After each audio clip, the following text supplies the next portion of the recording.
Shalom and welcome once again to Treasures of the Torah. I'm Pastor Matt McEwen, and this week our Torah portion is Yitro.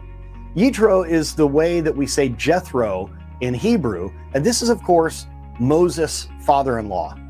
Now, we all know through the scripture that he is known as the high priest of Midian. So at one point we know that he was a pagan high priest, and according to Jewish tradition, he's one of the advisors of Pharaoh, and he actually leaves Pharaoh's court when it is decided that they're going to enslave the Hebrews. Jethro says that is too far, and he ends up leaving and settling in Midian.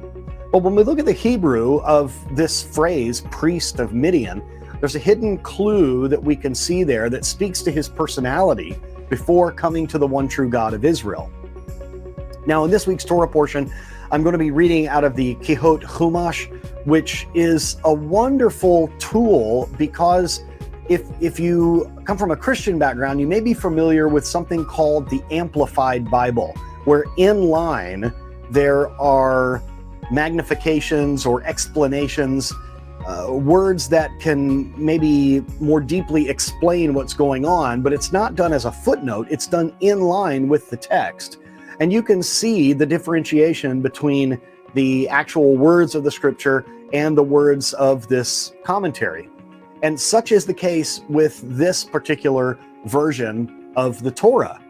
As you read it, you will see the actual words of the Torah in bold, but in regular print, you see the commentary of Rashi and of others, and it really makes an interesting reading experience because you're getting the explanation of the commentary as you read in real time.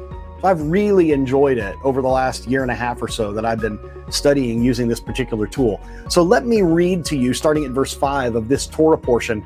Let me give you a bit of a flavor of how this reads in this particular version of the Torah. Jethro, Moses' father-in-law, came to Moses, together with Moses' sons and his wife, leaving the comfort of his home, to go into the desert where Moses was encamped, to the mountain of God, Mount Sinai. He sent word to Moses, I, your father-in-law Jethro, am on my way to you, so please come out to greet me.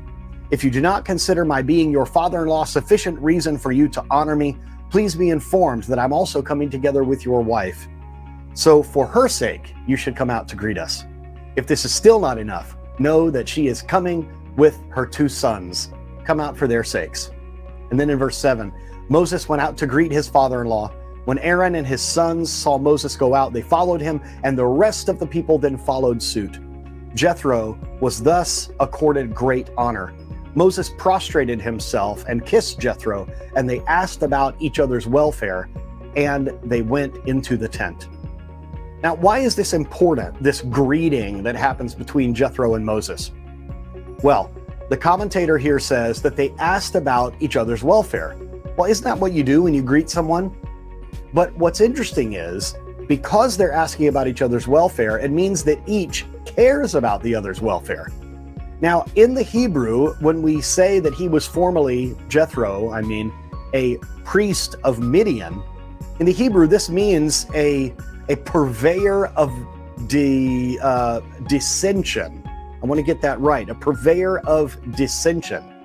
He was an arch-idolater. Remember when Moses then tells Jethro everything that God did for the Israelites, Jethro then says, well, the God of Israel is above all the gods. And as I mentioned to you before, he can make that statement definitively because he was an expert in not only all the science and legend and lore of the culture then, but he had studied all of the idol gods that were to be known at that time in the world. And he realizes, after he comes in contact with the real God, that this God is the true and living God above all other man-made gods. So what's interesting is, when he was the priest of Midian, there's this connotation of division, of factions, of not getting along.